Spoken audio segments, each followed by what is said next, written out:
Yes. Welcome to Satsang. And everybody around the world who are joining us tonight, or for you it may be morning in Sweden or in Germany, also very welcome. And the blessings are showering. It's raining.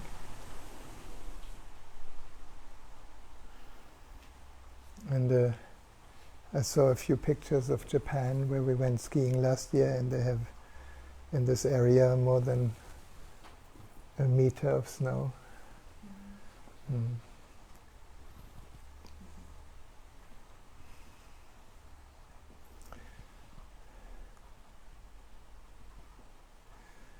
Now,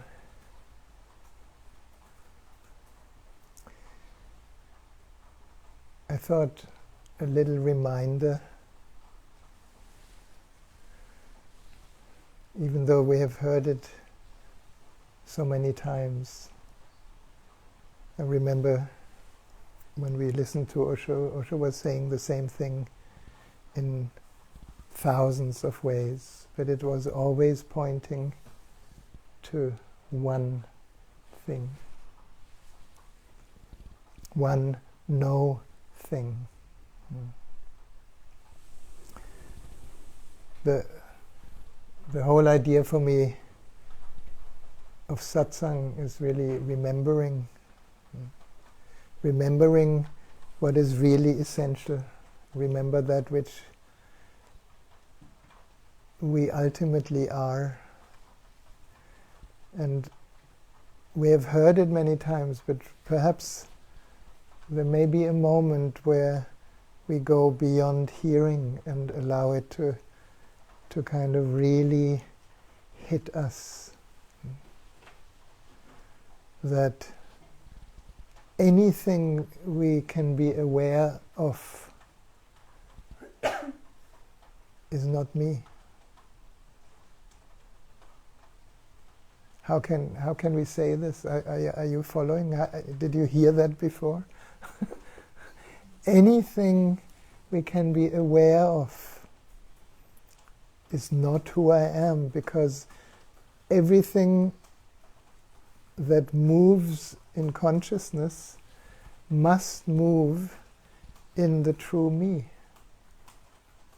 So if I can be aware of my thoughts, this is, in the moment, so many thoughts. If you look at the American politics, for example, it's complete madness on the level of thought, on the level of mind, and a mind loves to attach more to negativity than to positivity, because it gives a sense of a stable me that can be against something, someone, some situation, some virus, some sickness, something I can be against.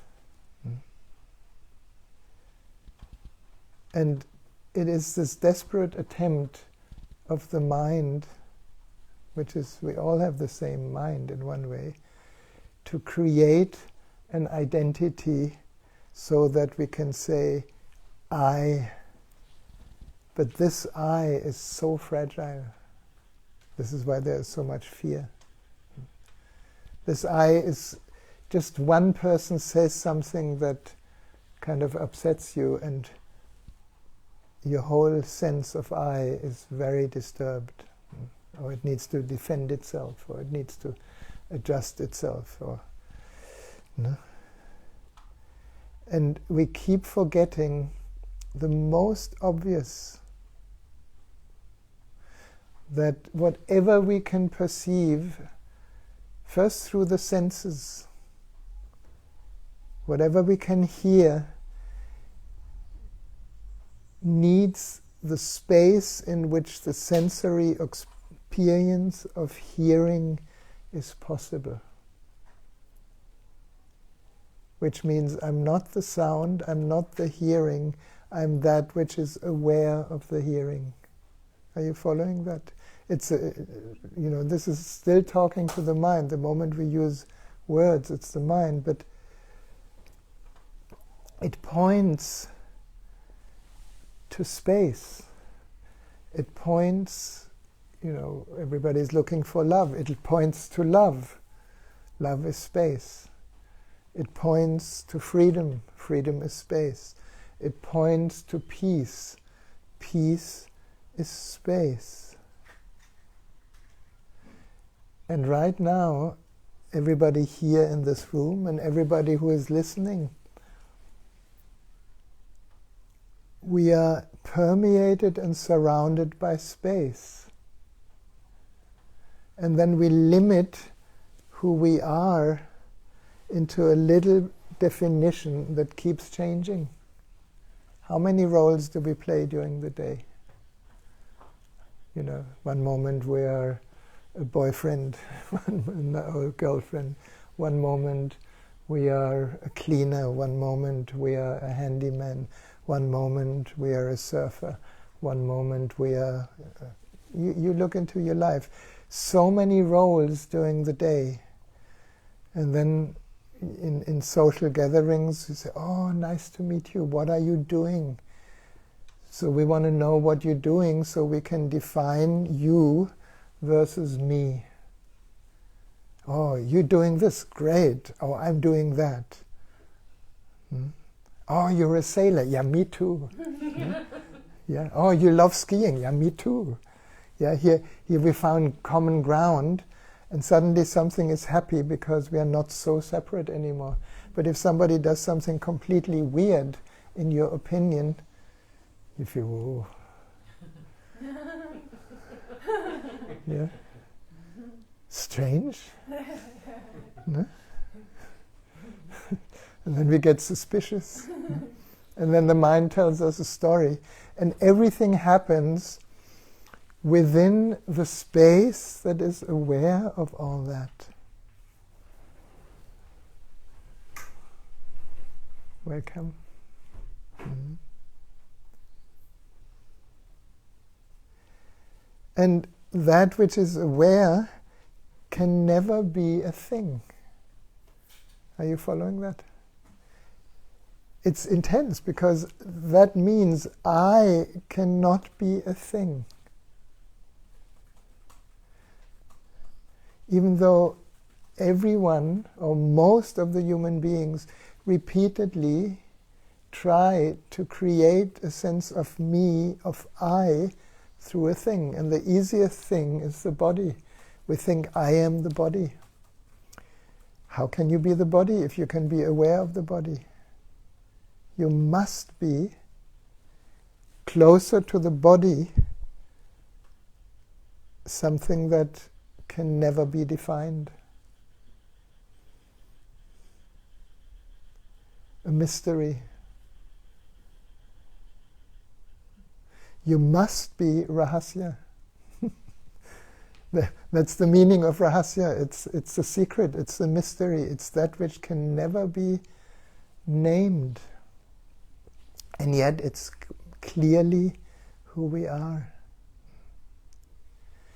Now just imagine for a moment, I think every human has moments of fear. Do you have moments of fear? Yeah. Now, I had a moment of fear when my tax agent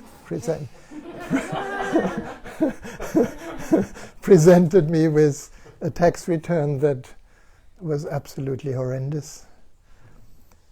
But, for a moment you gasp, and then comes the remembering, if you're lucky. Oh my God, well, in what or whom is the fear arising?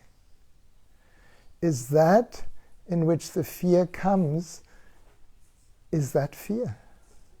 I'm asking you. It cannot be, no? So, on that level, I am prior to fear. Can you imagine if people would just kind of grasp this a little bit deeper than just through the mind as a concept? Yeah, I heard this before, I am that, and let me continue with being freaked out. What if we recognize or we remember ourselves as space and allow, and automatically the fear is allowed to have space, right? The worry is allowed to have space. Like, I speak very practical. I was worried today yeah, about something that we all relatively or totally or a little bit identified with. My money. Your money. My money, and then suddenly the taxman wants my money. And he wants much more than I thought. No? So this whole, it's hilarious in a way. I was sitting there going through the whole story that I share with you in Satsang, in my own personal Satsang. I said, oh my God. And the next moment, well, who is worried? Who is aware? What? Is there anyone behind the upset? And this is really a beautiful task for all of us here. And please try it. Don't listen just to the words. Please try it. For a moment, can I just see that this is happening, and I'm the seer. I'm spacious, amazing presence. In the human form, we could say presence. Am I here in the total experience of whatever it is? It could be anger, it could be upset, it could be this or could be that. And there's a magic in it, a magic. So here we go. I get this email and the tax return, and I have to sign it, and I'm not happy, and I have my little personal satsang with myself, and begin to feel quite relaxed. And the next moment, the accountant aide calls me. I said, I'm so sorry, I just saw your correspondence with my boss, and I'm not happy about it. And I said, I'm also not happy about it.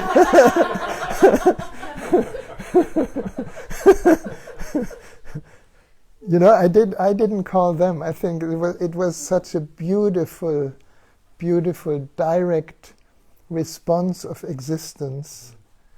Because in existence, space is one. We're all sharing the same I. Now, is that too big in the moment? No, we all share the same atmosphere, the same space, the same earth, the same nature, the same sky. And we not only share, we are that. It just manifests in different forms and different minds. So the good news is we don't need to change anything. We just need to remember this tiny, tiny step. And it appears like a step because it looks like we're going somewhere. We're not going anywhere. We just go.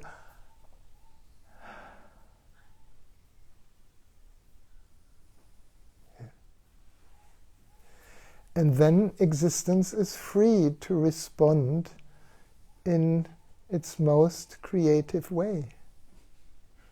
For example, the accountant calling me, or the aide calling me, and then later, just before satsang now, the chief accountant called me and apologized. And so they're redoing the whole thing. That's an ATO? ATO? No, not the ATO, just my accountants, just before they finally launched the final thing. So I thought it's such a beautiful example of synchronicity and of daring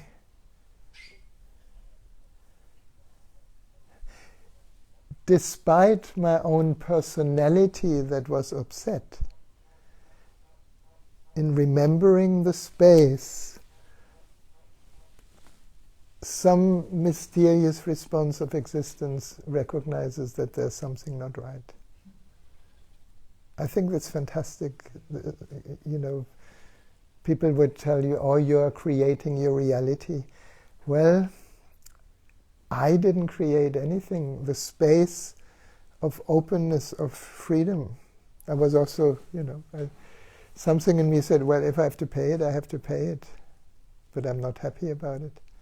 And suddenly I get these two people calling me that are also not happy about it.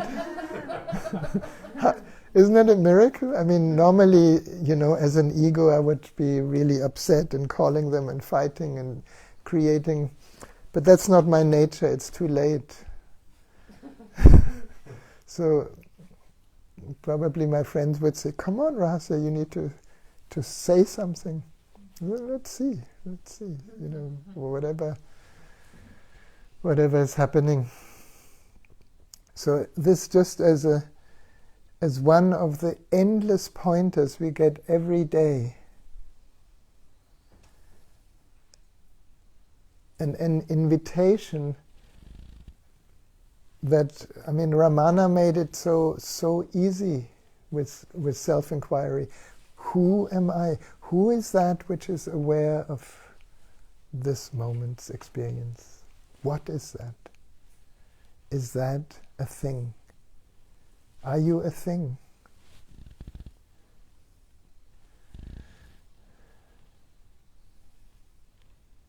And if you say yes, then you can look, well, who is aware of the thing that you are? And suddenly the thing becomes irrelevant. And that's the whole purpose, in a way, of meditation. Meditation is just a little bit of a practice to melt behind the sense of thing, the sense of person, the sense of personality, the sense of ego, however you want to call it, and rest. Osho called it no mind. My God, how much has this thing tried to be in no mind? Did anybody try that? To have no thought? It's impossible.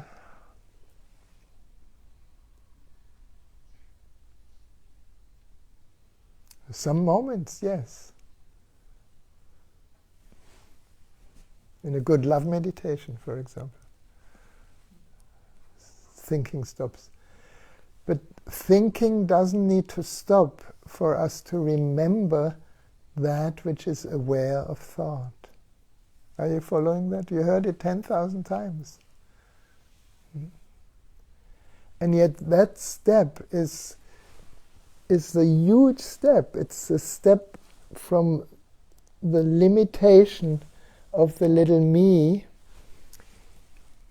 into the formless space. And the little me that has tried so hard to be somebody actually is disappearing.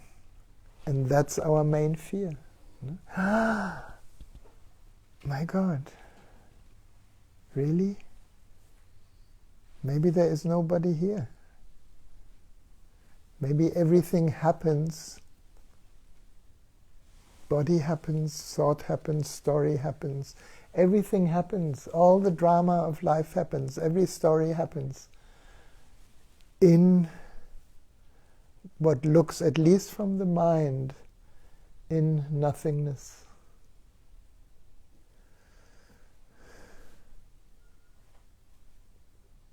And suddenly, in one glimpse, all the titles of Osho's books make sense. Only losers can win this game. Better be a zero than a hero. There are such titles? Yes. The 99 names of nothingness. You know, when he talks about the Sufis and Allah. 99 names of nothingness. the empty boat. You know the story of the empty boat? Shall I tell you a short version? Okay, here you are. You know, you have been meditating beautifully and you feel very serene and spiritual. So you go to Brunswick and rent a rowing boat. No? And you go out into the still water of Brunswick River where, you know, when the tides just shift so there's no current. And you lie down and you have this wonderful rest. And suddenly, boom! Somebody crashes into your boat and you go up and you're ready to be screaming at this idiot that rams your boat. And the boat is drifting by itself, there's nobody in it. That's your chance to get awakened. Because your reaction is following your own mental interpretation of something that is totally different than you thought. So suddenly there is emptiness. There is nobody in the boat. Well, there has never been anybody in the boat. Not even in your boat. The somebody arises out of the unconscious reaction. You get that? Now just imagine somebody upsets you and you stay empty. Where does it go? Where does the upset go? This is why friends are really helpful, or enemies are more helpful. When they push a button and you react, then you're not yet resting as awareness, but it can be a doorway. Ah, God, that pushed my button. Who is aware of that? What is that which is aware?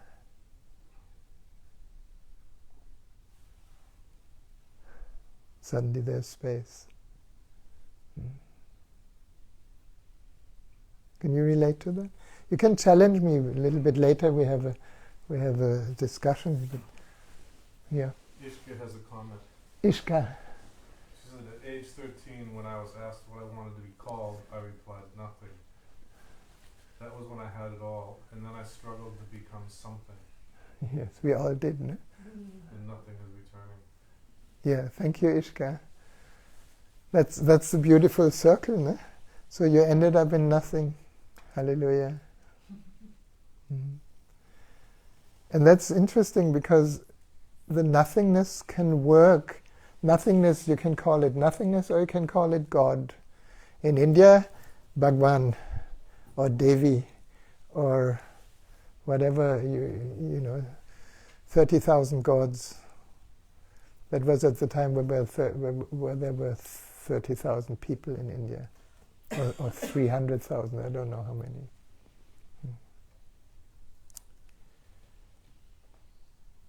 Then, this is maybe provocative, but then it's not anymore your business what you experience. Then you become the wonderful spectator of your experience. And it's the same as Netflix. Yeah? All the dramas of our life. I recommend The Crown, if you like something, you know, provocative a little bit. It's a great series, and you can get so involved. I love to get involved in these things. Yeah, and you wonder. And you know, it's all a fantastic movie. It's not to deny the movie or to reject the movie or to, you know, to interpret the movie. It's just to enjoy the movie.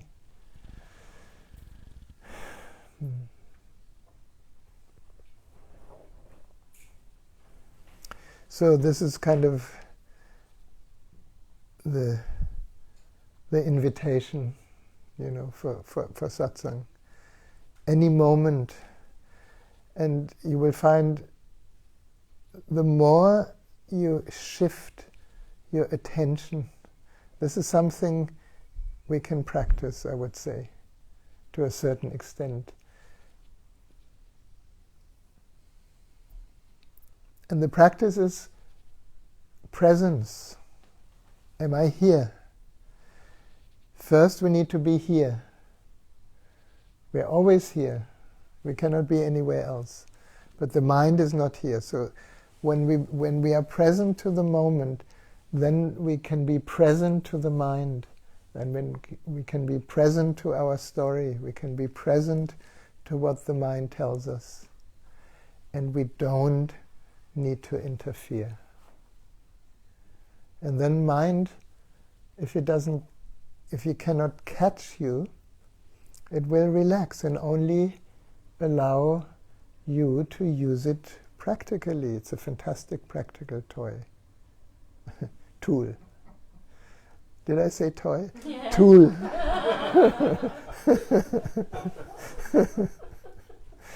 Yeah? A practical tool until more and more presence permeates this moment. And how do I know that something is permeating deeper and touches me deeper? You know it through the reflection. We cannot really see ourselves so clearly, but the reflection. When there's less and less conflict in your life, when there's more and more love in your life, when when you rest at peace, even when the taxman calls. So, the little wobbles, little ripples on the surface are beautiful.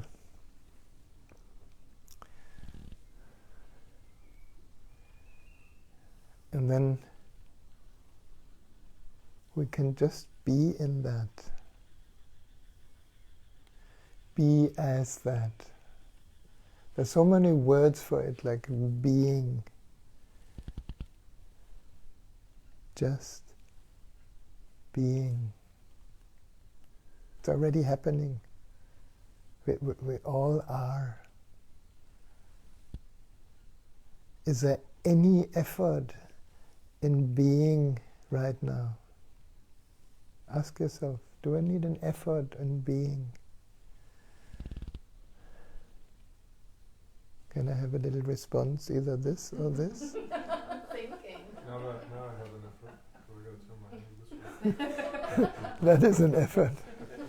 Yeah. Can thinking disturb being? Are you suddenly not anymore because you think? Or are you still Sabine? Check. I find the first question interesting because it said well, okay, is it effort? Yeah, it is effort because I'm making it an effort, I'm always having so much to do.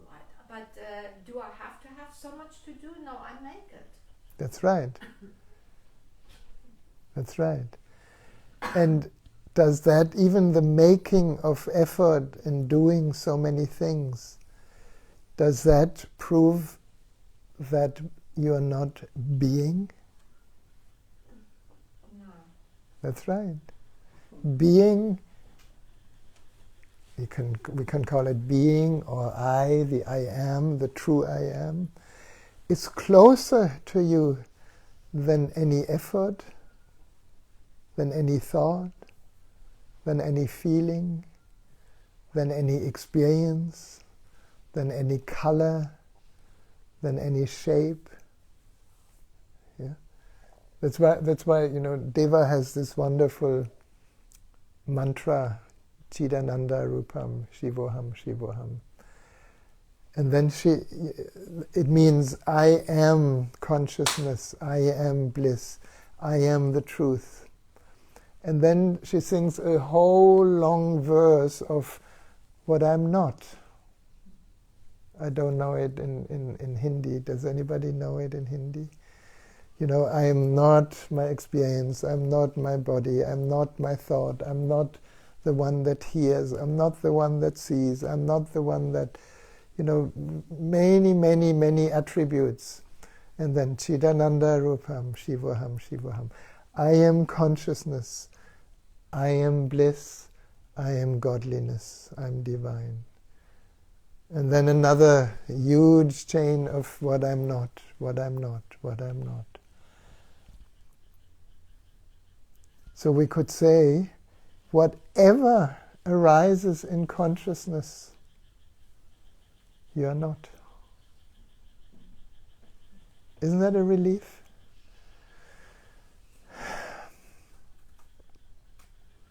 And obviously, undoubtedly, everyone here is. That's another title of Osho's book. Isness is my business.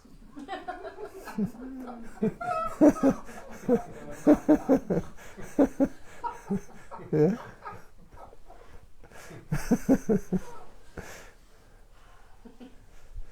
You know, I have a whole library. I could bring it. We could, you know, everything is a pointer to this.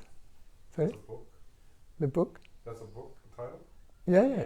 Isness is my business. No?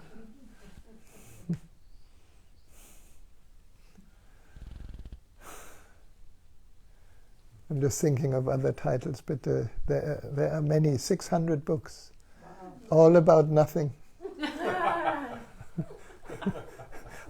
all pointing to this infinity of being. And what did we do? Well, at least what I did, you know. I thought, and probably many sannyasins thought that, okay, I'm not sure if I want to get enlightened, because Osho is just hanging out in his room the whole day, doing absolutely nothing, sitting in his chair, and comes out in the morning and the evening talking to us for 2.5 hours, and then he goes back and does nothing. You know, I know some of my friends tried that. They tried to be enlightened like that, and after a few weeks they got so bored. You know, what shall I do in my chair? Well, that was Osho's nature in his body-mind. Enlightenment has as many faces as there are people. Some people are extremely busy, more busy than ever after they recognize who they are. Some people get lazy. Osho called himself the most lazy man in the world. Others become great artists, painters, dancers, singers, sweepers.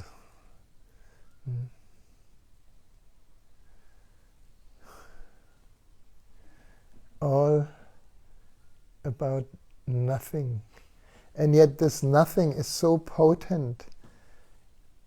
It is so irrelevant for the mind. That's why the mind is not interested. That's why we need reminders, because the mind is not interested in nothing. It's interested in something.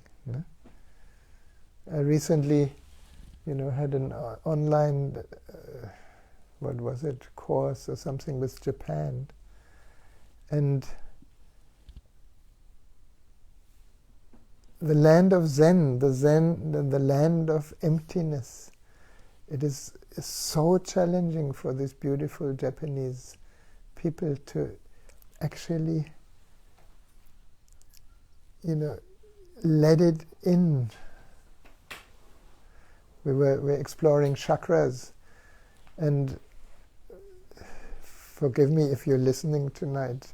I don't mention names, but I think it's a very important thing to understand. We were exploring chakras because every chakra is basically a doorway of expression.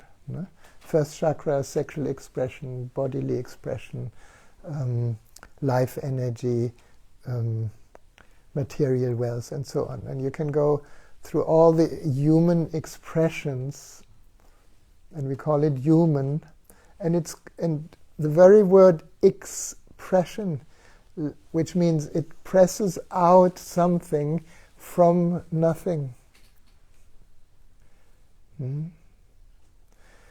So we came to nothing, to space. Now Rahasya, I feel so much space and so much grace and so much love. Is that the fifth chakra? Because we had been discussing what the fifth chakra is. Of course, then there is no more chakra. It is the source from where the chakra energy arises. But the source is empty, and you are the source. Are you following that? Now just imagine that takes roots in you. And then when you write a letter, or when you brush your teeth, or when you go shopping, instead of being identified with that role and get really tense about all the things that you still have to do, it's all happening. And you will notice it happens easier when you are not there. Because then the mind is not busy commenting, oh, you should be there. Oh, no, don't be so stupid. This is much better. No, but this is not healthy. It's not gluten-free. And so on. All the comments that the mind has is actually not needed. The body, mind knows what to buy so that you can feed yourself.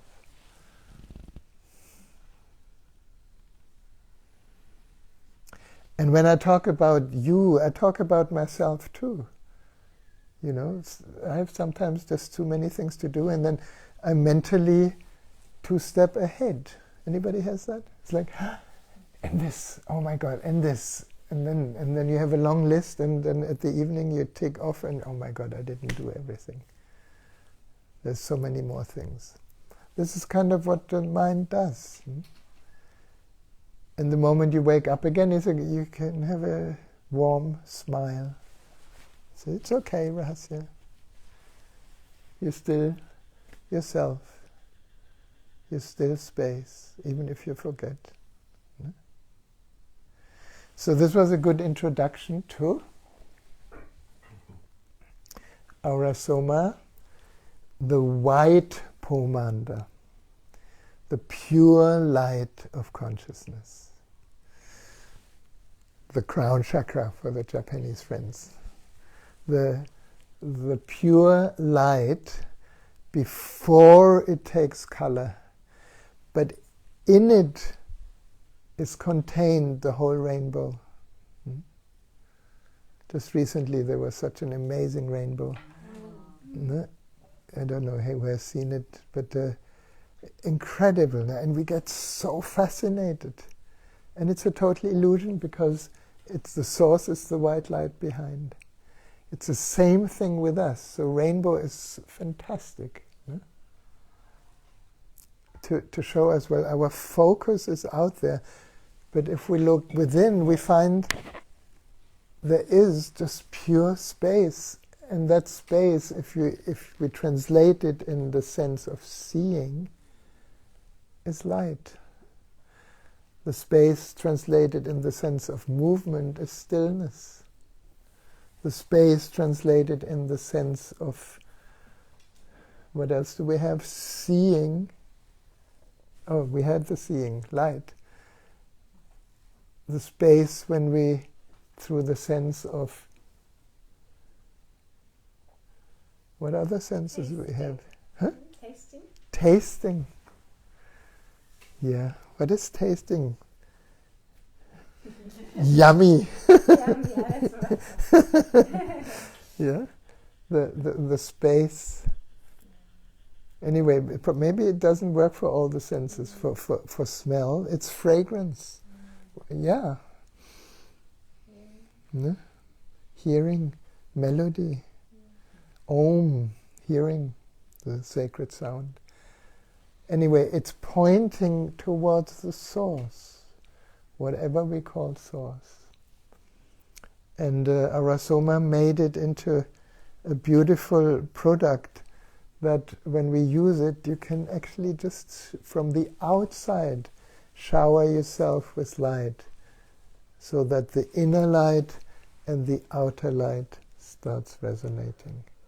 Shall we try that? The white pomander. It's amazingly also for wound healing, if anybody has a cut or something. You cannot get out? Oh, okay. So that needs to open up. Maybe it helps. Maybe it burns a little bit. But I have some tweezers upstairs. I can maybe work on it later. Yeah, let's see. No? So shall we try this? And the online friends, you just imagine you get 3 drops of pure light into your left hand. And we follow the guidance. If you could all stand up. A little bit of guidance into your palm this time. 3 drops. The pomanders go into the palm. They support the light of your aura. When you receive it, rub it into your palm and close your eyes. Just feel into that possibility that you're holding light in your hands. Not in the wrist. This your pomander is on the in the palm. The quintessences go on the wrist.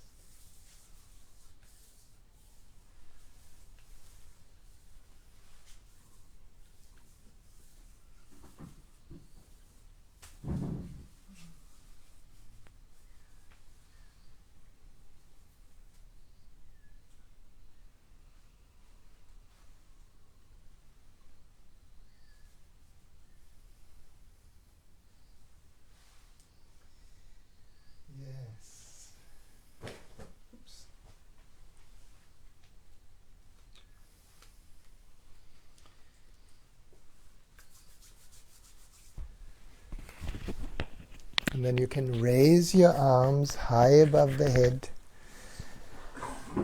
with your palms facing outward and just give it away to the world. Give that white light of consciousness, of presence, moving out through your left hand, around the earth, back into the right hand. So we are touching all beings with light.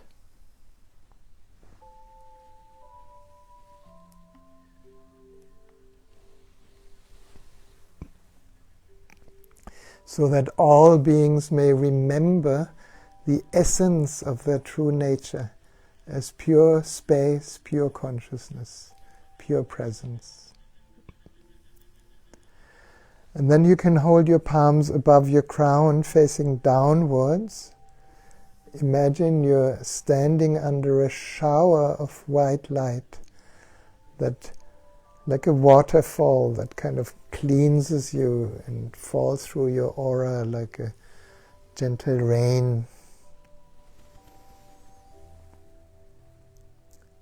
And then as you come closer to the energy field around your head, you can clear and clean your aura.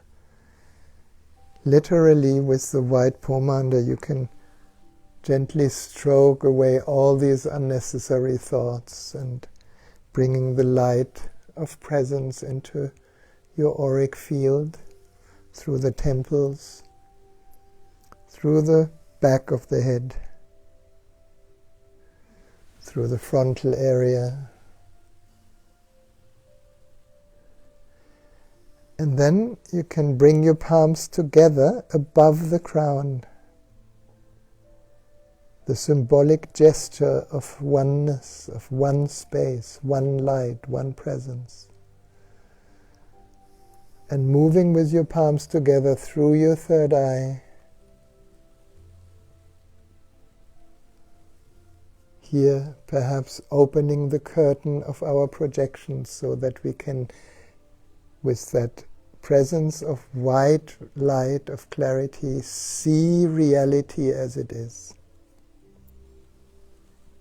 And then moving through your face and opening your palms at the throat, opening the curtain of our beliefs. All beliefs are part of the mind. Just imagine that curtain can open for a while. So we unveil the space of not knowing, from where all creativity and all truth and all true expression arises. The throat chakra has a lot to do with truth. Then clearing your shoulders and arms, bringing that white pomanda, that white light, into your whole auric field around your hands. And then clearing the outer layers of your heart. Here we can open the curtains of all our shoulds and should nots, all these ideals we pressure ourselves with so that our ego stays intact. Now, as that curtain opens, you can allow your hands to rest over your heart for a moment, touching your innocence, touching your genuine heart, and receiving that white pomanda deep in the silence of the empty heart. And perhaps you will recognize the core of your heart as pure light, the light of love.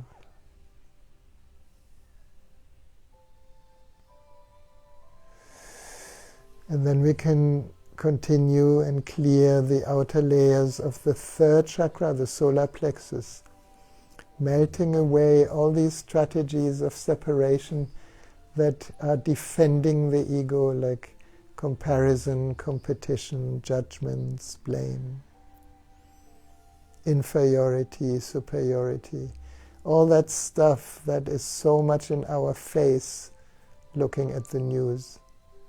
And underneath, touching, bringing the light onto your uniqueness.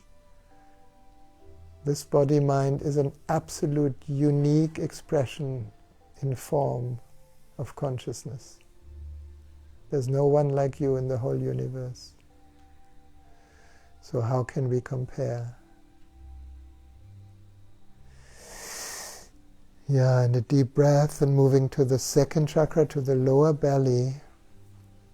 And here allowing the light of presence, the light of space, to hold all our emotional disturbances and wounds so that they can heal, and we begin to feel again through all the senses, allowing our deep sensitivity to open up.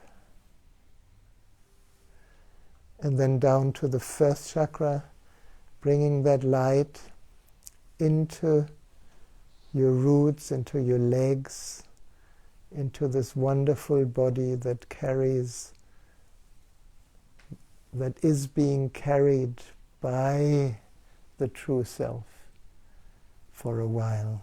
Along the legs, all the way down, connecting with Mother Earth, and letting go. Now this is an important moment. Just let go of everything you know. Just give it all back to the earth. Everything that has come can go, until you are left empty, and yet you're still here as that which doesn't come and go.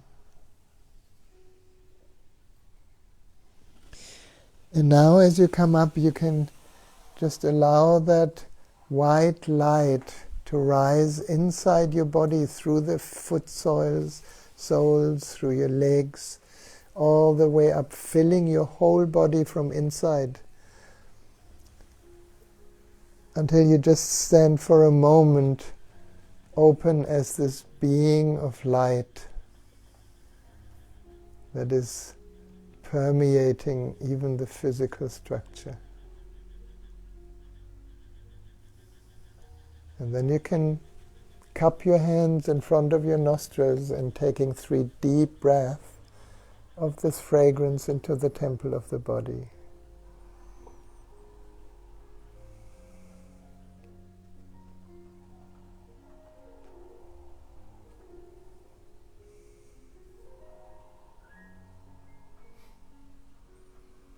Very good. And then you can sit.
Want to dedicate the light of the candle today to our inner light, that we are aware of it more and more, that it may shine wherever we go and light up everything and everyone that we meet.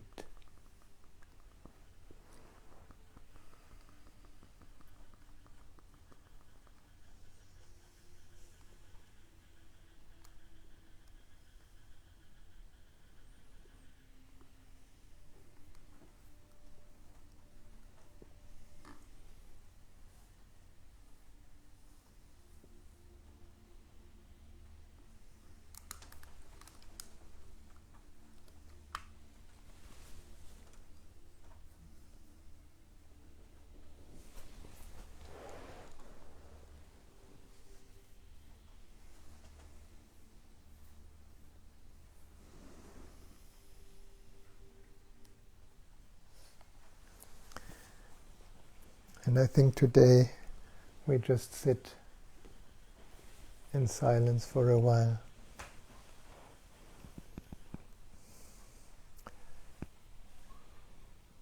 Nothing to do, allowing everything to be as it is. Allow every feeling, allow every sensation in the body, allow every thought.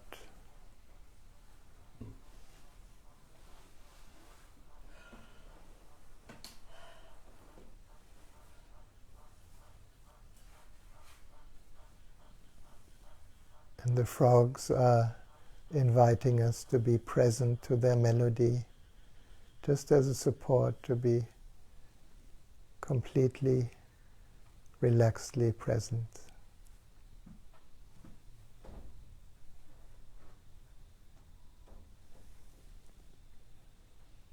Sometimes, when there are many thoughts in the mind, we forget that we are the observer. There's no problem, because we still are the observer, even observing forgetfulness. So just being here and allowing everything in that space to come and go. As we rest as space, as we rest as peace, as we rest as silence,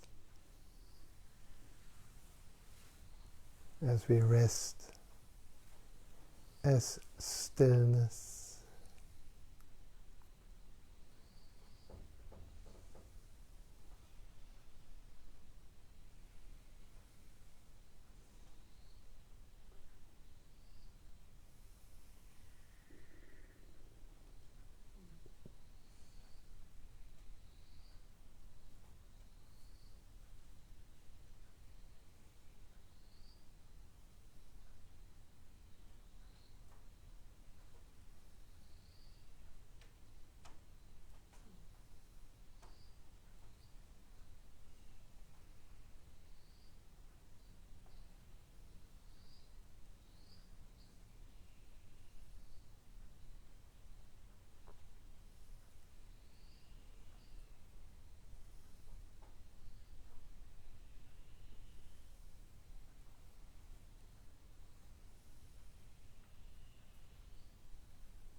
Feel this peace.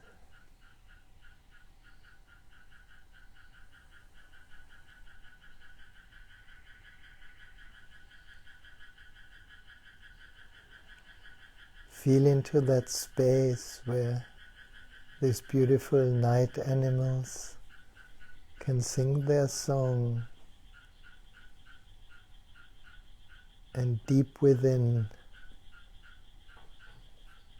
we are undisturbed, as every sound points us to deeper silence.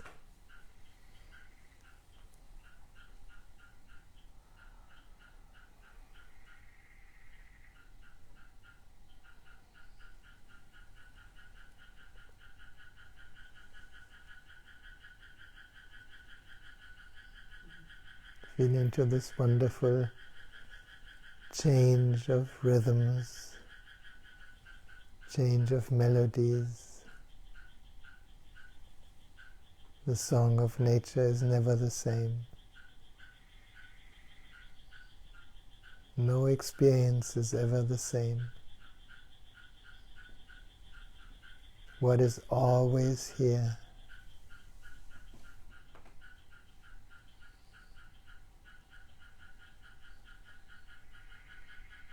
Who am I? Who is aware of the music?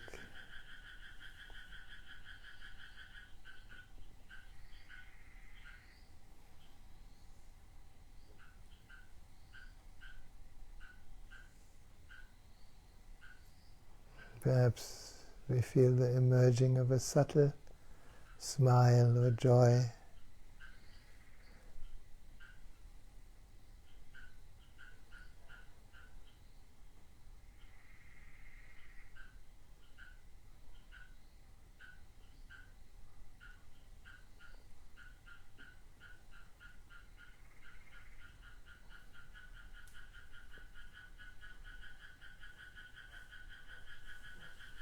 Here we are so wonderfully connected.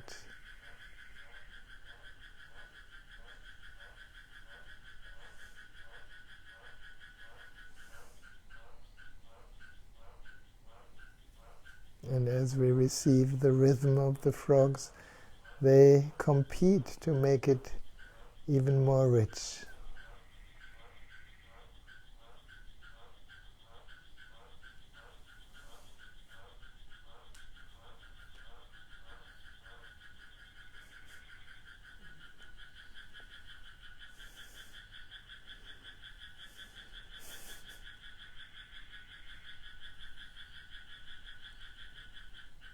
Yes, and from that depth inside we can take a deeper breath. Gently feeling your own body again. Maybe a gentle movement, maybe a little stretch. And another deep breath.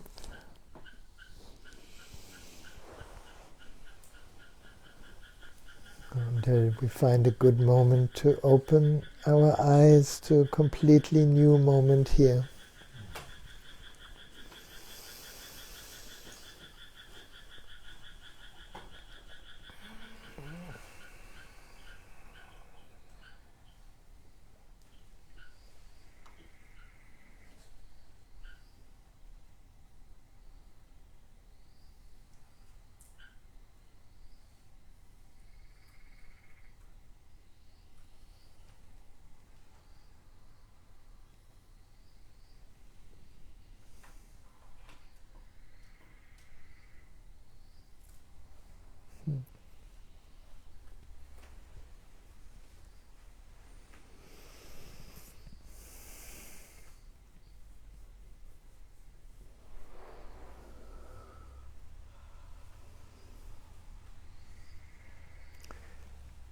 Do you notice as some of us return into some kind of somebodyness, the frogs stop?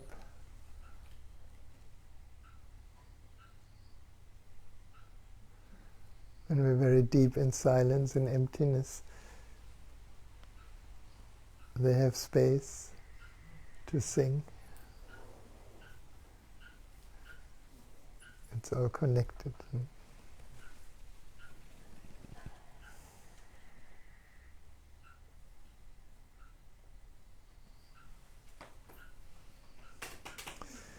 Yes, anything on your side, anything to share, anything you would like to explore, any question.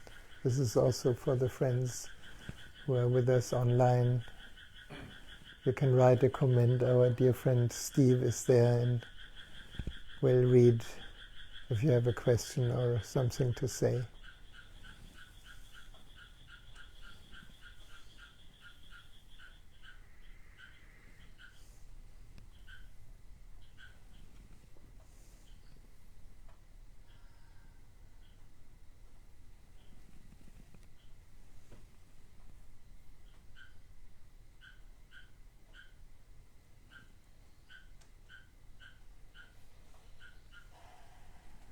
Yes. Sajad has a question. Sajad, hi. When there is a remembrance of space, isn't there again the process of naming an object? But when we use the name spaced out, only then there is a melting with no I, isn't it?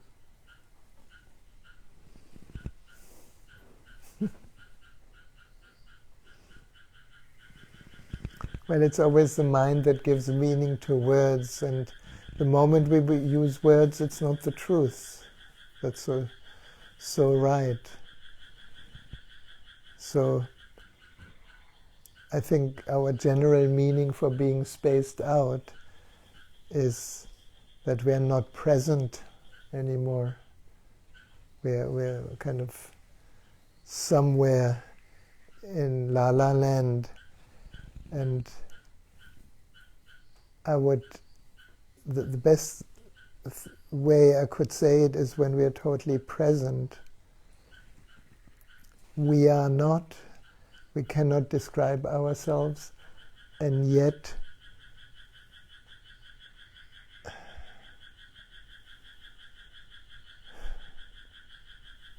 there's a clarity,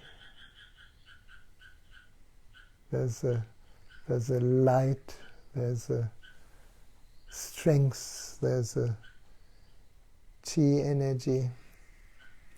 The best way to describe it, just recently I visited a friend in Malembimbi in whose land is the oldest tree apparently of New South Wales, or maybe just of Malembimbi. Is it the New South Wales?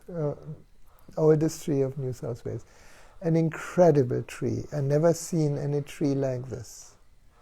So on the outside there's this amazing form that catches the eye and that makes the mind in awe about the wonders of nature.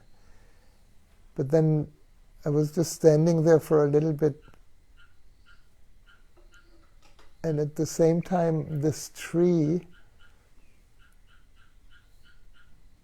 could be imagination, but I think many of us felt that this tree had a presence that put me directly back into presence. So there are some environments that are supportive of that, and that was, I think, the whole idea of churches and temples and synagogues and holy places. Wherever people meditate, wherever people congregate in the name of the divine, which is also presence, it's a certain atmosphere. I wouldn't call it space out, Sajad. I would call it crystal clear emptiness. But again, these words don't really say the right thing. There's more silence. And yet it is so precious when we meet someone who is present. There's a resonance on the deepest level. And we feel at ease because presence has no choice, it has no preferences, it has no judgment, it has no discernment, it has no opinion. All these are attributes of the mind. Presence is before mind.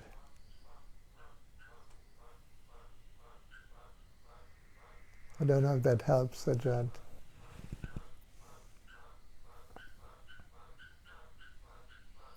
The strange thing, what I notice more and more, I'm these days opening Osho books that I have read many years ago, and reading them new is so fresh because something in me changed. There's a deeper understanding in me, and then suddenly I understand so much more where he's coming from.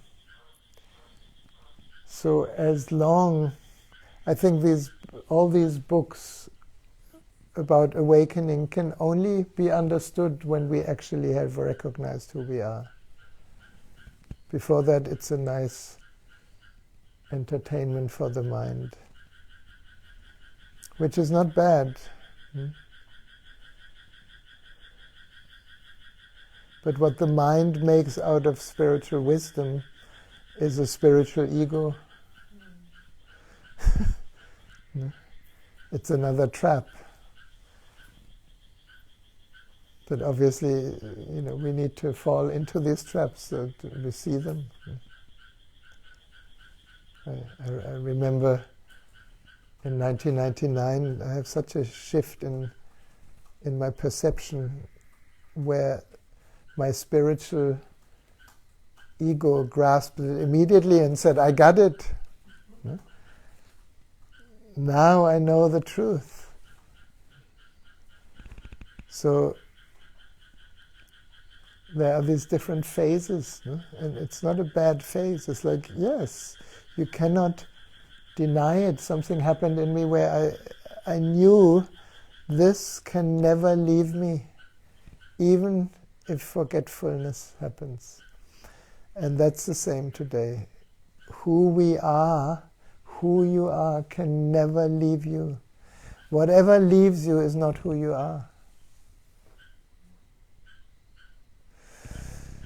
Whatever can leave you is not who you are.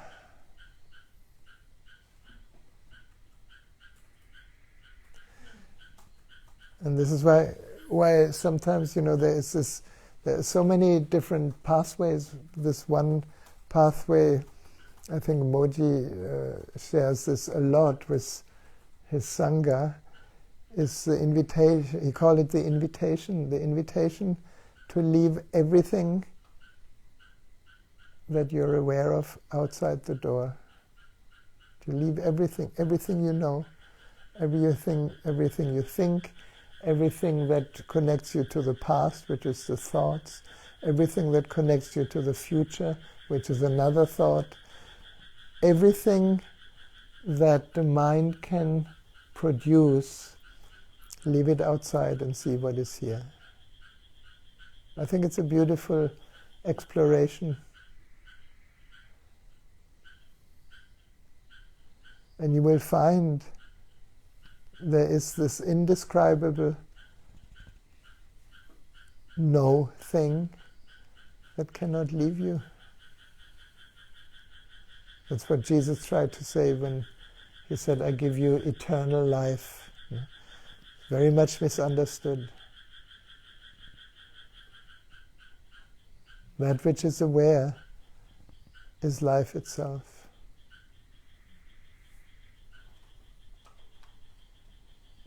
Can it leave you? The body can leave you. Like your money. The money can leave you. The lover can leave you. Possessions can leave you. Health can leave you. All things can leave you. What cannot leave you? What is always here? This is such an important question. Especially for those of you who maybe are in a crisis about something. And around the world, I mean, so many people are getting confronted with this, and there is so much misery. And perhaps that misery, forgive me, it's not an arrogance when I say this, but perhaps, this misery and this despair of losing your job, of not knowing how you're going to feed your children, of all these calamities on such a global level, it's huge out there. We are in paradise here. We don't even notice the terrible stuff that seems to happen around the world. But when we call it terrible, we're basically in the same vibrational field. And yet maybe it is needed for a huge wake-up. Most people who woke up had to go through the most incredible crisis.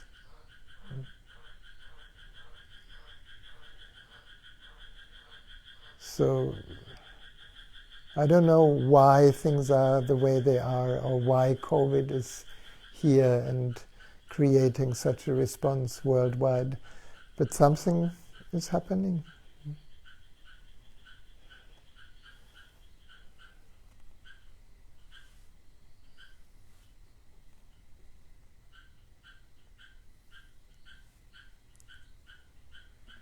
And I think in our lifetime, as far as I'm concerned, the most important thing is to find out who you are. And it's not difficult because your mind has heard it already. We've been pointed to it from so many places. When I started my search, in 1980, we were hippies going to India, flower power, in search.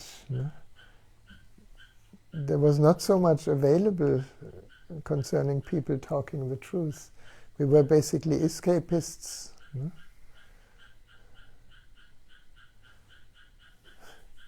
Now it's everywhere. Everybody knows Namaste. Everybody knows Om. Everybody knows mantras, yoga, Tai Chi, spiritual practices, meditation. We were totally outlandish when we started. So now it's kind of seeping in everywhere. And all a pointer to our eternal self. And perhaps there comes a sudden shift globally that turns this planet into Satchitanand, into the truth, consciousness, bliss. We don't know.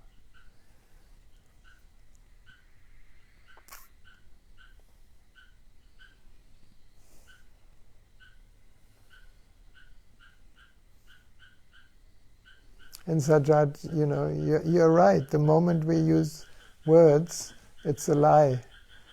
So we lie to each other in wisdom. Forgive me.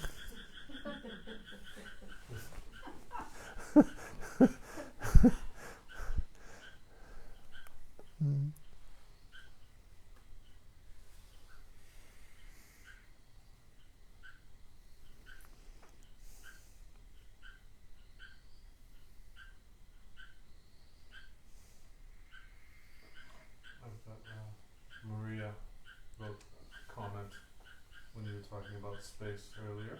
Yeah. From Sweden. La Paz, yeah. Hi, Maria. She says, thank you, Rahasya. I just realized that in every tension that manifests, there is no space. Even in the tension about the tension. There is space, otherwise you couldn't mention it. But the space is very limited because you're identified with the tension. You think this is you. Until you perhaps suddenly realize that the tension happens in space.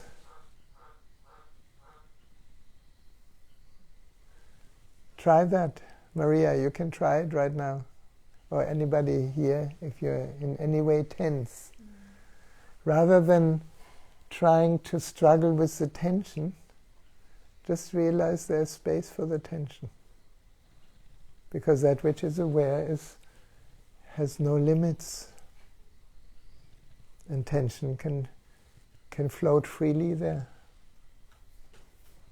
How does that feel, Maria? We don't do anything directly with tension. We don't even try to be more tense or less tense. We just shift our attention a little bit into the room that surrounds you, that holds the tension already. What happens then?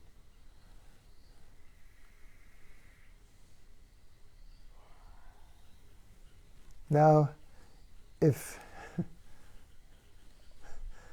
forgive me, I just have a blasphemic thought. You know, if this becomes common ground, that whatever we struggle with inside is not a problem. It is just held in space, and in the space the struggle disappears. Then all the psychologists will be out of work.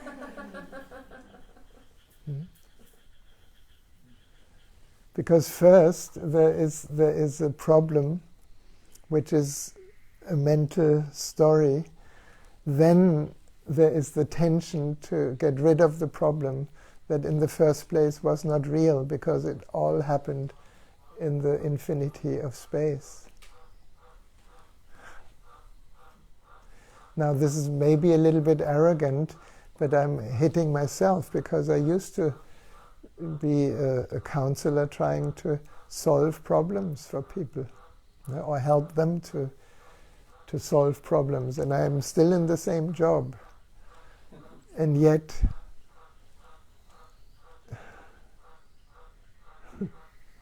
there was one, it reminds me of Osho's last words before he went to America. Do you remember? I don't know, it was if anybody, Surati, were you there? I was there. Yeah? His last words are a shocker. You may have heard me say that before, but he said something.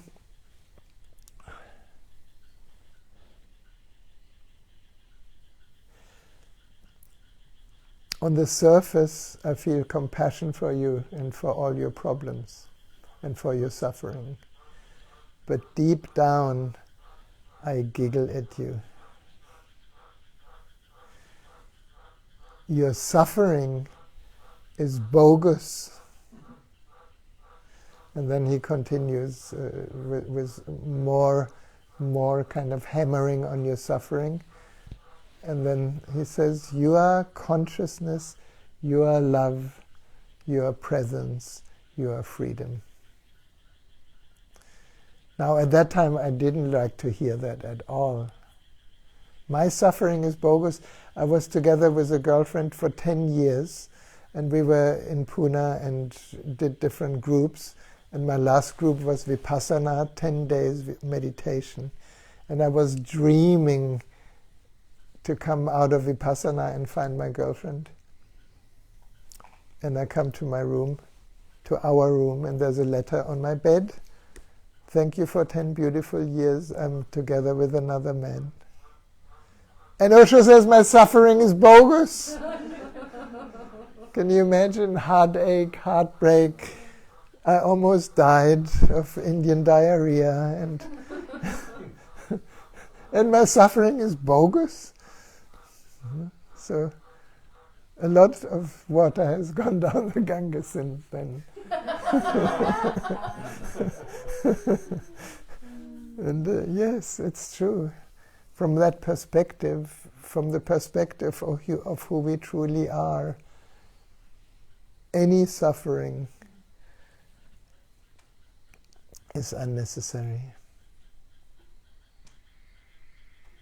It is an event in consciousness. It is an experience in consciousness. It is a color of the rainbow. Did you want to say something, Sabine? Or just, it's just your hand speaking? Yeah. Okay. Mm. Yes, you want to come? You don't have to. Okay. I've been feeling a tension, particularly in my heart and third chakra. Yes. And I'm practicing that, just allowing it to be there, and yet I don't want it to be there because it's unpleasant. It's unpleasant because you don't want it to be there. I don't know what it is, but it's Yeah. there and there's a tension. Very good. Wasn't there last week, it's there today. It's there today. So that's great. You want to experiment with something? Yes. Yeah? It's good. I love when there is examples when I don't need to keep in theory. No? So just close your eyes for a moment. And this is just a little experiment. We have no goal here. We're just experimenting. Can you put one hand on the one place that you showed before, where there's tense, so around the heart, and there was another place? That's right. Very good. Now, the hands are very powerful instruments, and we could say they are instruments that are connected to the heart. So just imagine, you can imagine or you can actually feel that your hands are your heart touching the tension, and we don't try to get rid of it, we don't try to change it, we don't try to manipulate it. We just touch it with, I could say, the space of the heart, but it's expressed through your hand, so that your hands can receive the pain, can receive the tension, without trying to change it, without wanting to get rid of it. It's totally, totally present there. And can you describe a little bit what's happening when you're really with it right now? Feels like anger. Okay, anger is a thought. No? It feels like anger. Anger is kind of a labeling of what you're touching. Now, we acknowledge that. Now, how if we would like, if here everybody who sits here could feel the same thing, how is that what the mind calls anger? How is that experienced? Is that a heat under your hand? Is that a shakiness in the cells? Is that cold or warm? Or how is that? Just as a sensory experience in the body. We just strip the label anger for a moment so we can experience. And we can allow a few words.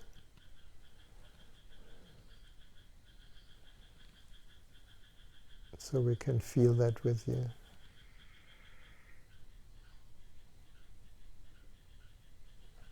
It's like an internalized. It's like feeling terrorized. Oh, internalized. Internalized. Yes. And what is it? Be really curious. And important is that we don't analyze it, whether this is right or wrong or good or bad. So again, what would internalized mean as an experience in the body, because we are feeling all this through the body. No? So be really curious how the body is experiencing this. Is it like a wall, or is it like a mushy soup, or does it have a color? It's like there's a memory comes like an anger at someone who I felt violated by. Very good. So there comes a story with it. No? Very good. Now the story just seems to be connected with a memory. Now go into the experience of anger.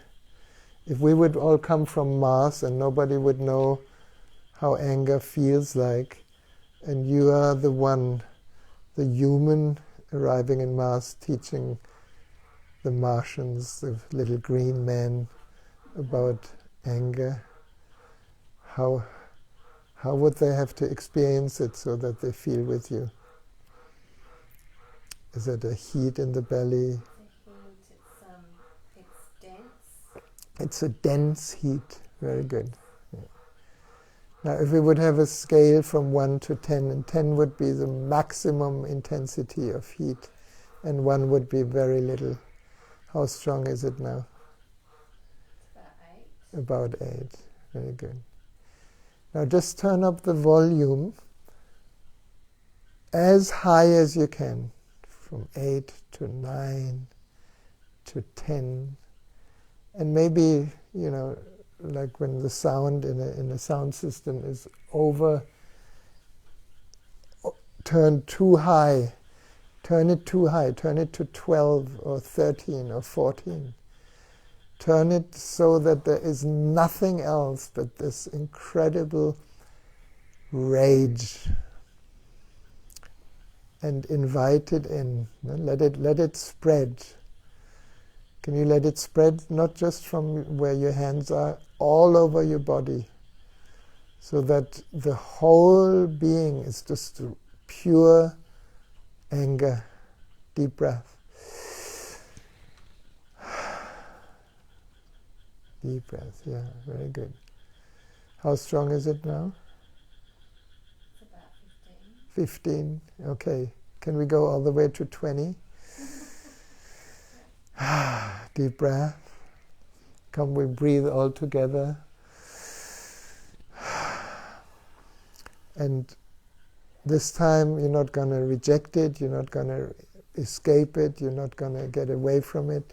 You just kind of let it be so total, let it have so total space that there is nothing else than this rage.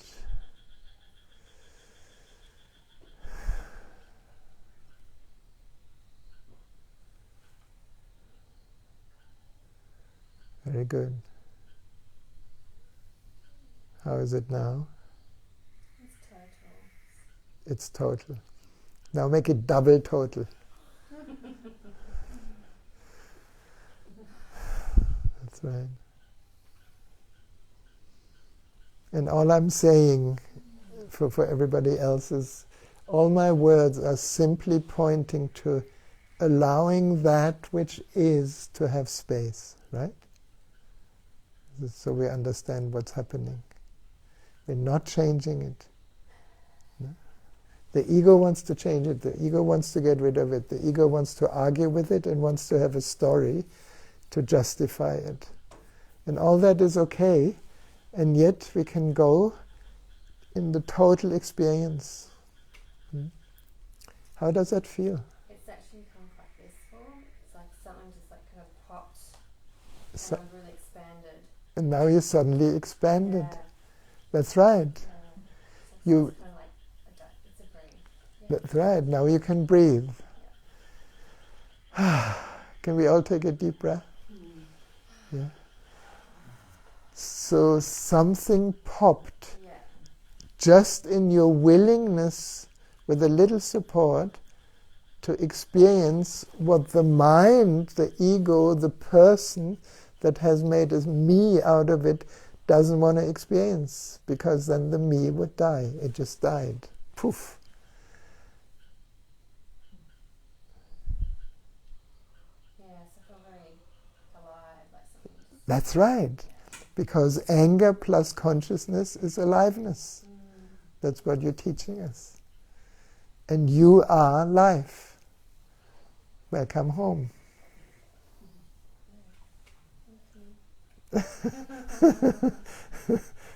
Thank you. And sometimes, in these situations, we need to dare these things more often. Whoever pushes your buttons is actually your friend.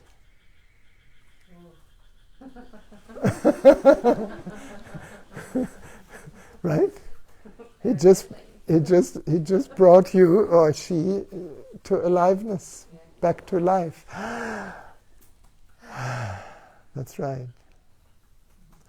And from that space, on the human level, you have much more resources to respond in clarity rather than to react in, whatever, verbal violence or physical violence or fights. No? Yeah. Now, how long did it take? I think it was about a minute. Just a few minutes. No? A whole suffering story. Poof!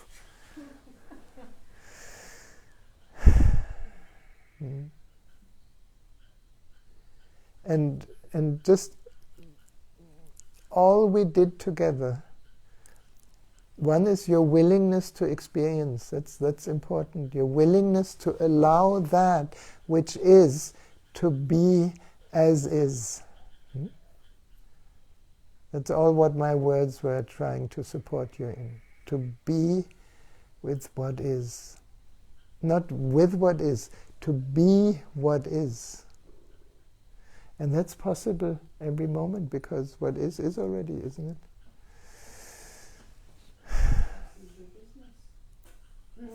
Isness is your business. Yeah, exactly.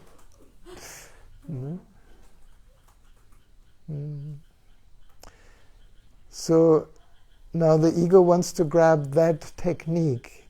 Let it go. It's not a technique. Look forward for the next time that somebody pushes your button. Because then the person or the situation finds spaces within us that we have not allowed yet to exist in the space that we are.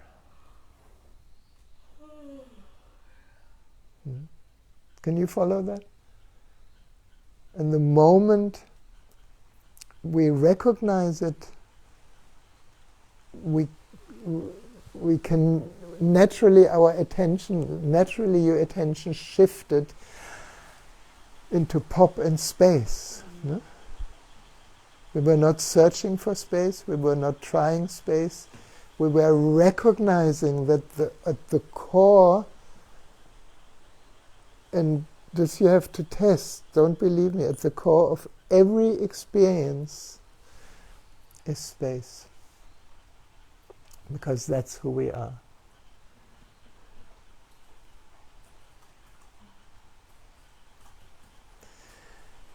Very good. I think that's a good moment to complete this evening. Thank you. Thank you, thank you, thank you. Thank you. I'm always happy when I have some examples that some teachers like you have been teaching us something very precious, very amazing. So have a good rest of the evening, and next Friday you're very welcome again. And I don't know if you got my email.